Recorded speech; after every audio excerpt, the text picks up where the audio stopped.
উচ্ছেদের পরে কোন রাজবংশ রাজত্ব স্থাপন করেছে? শুঙ্গ বংশ। শুঙ্গদের পূর্বপুরুষরা কোন স্থান থেকে এসেছিল? উজ্জয়িনী। কালিদাস নিম্নলিখিত মালবিকা নৃত্য এর নায়ক এবং নিম্নলিখিত কোন রাজবংশের ছিল? শুঙ্গ রাজবংশ। পুষ্যমিত্র শুঙ্গ দ্বারা কি অশ্বমেধ যজ্ঞ করা হয়েছিল? রাজতত্ত্ব। কোন লেখ থেকে পাওয়া যায়? অযোধ্যা লেখ থেকে। মহাভাষ্য এর লেখক পতঞ্জলি কার সমসাময়িক ছিল? পুষ্যমিত্র শুঙ্গ। নিম্নলিখিতগুলির মধ্যে কোনটি সঠিক জোড়া?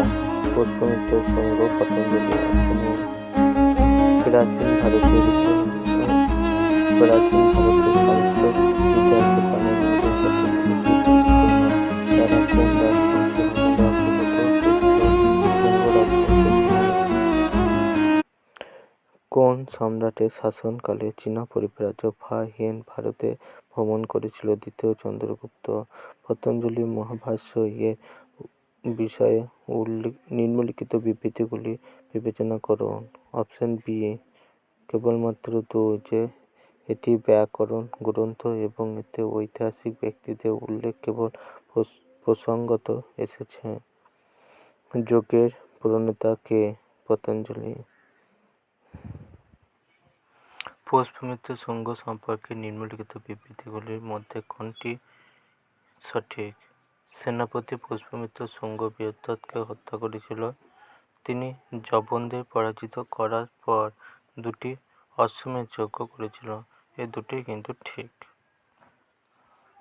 নিম্নলিখিত বিবৃতিগুলির মধ্যে কোনটি সঠিক? এখানে উত্তর বলছে 1, 2, 3 তিনটি সঠিক। শেষ মৌর্য শাসক বৃহদ্রথ তার সেনাপতি পুষ্যমিত্র শুঙ্গ কর্তৃক নিহত হয়। শেষ শুঙ্গ রাজা দেবভূতি তার মন্ত্রী বাসুদেব কানহ দ্বারা সিংহাসনচ্যুত হয়।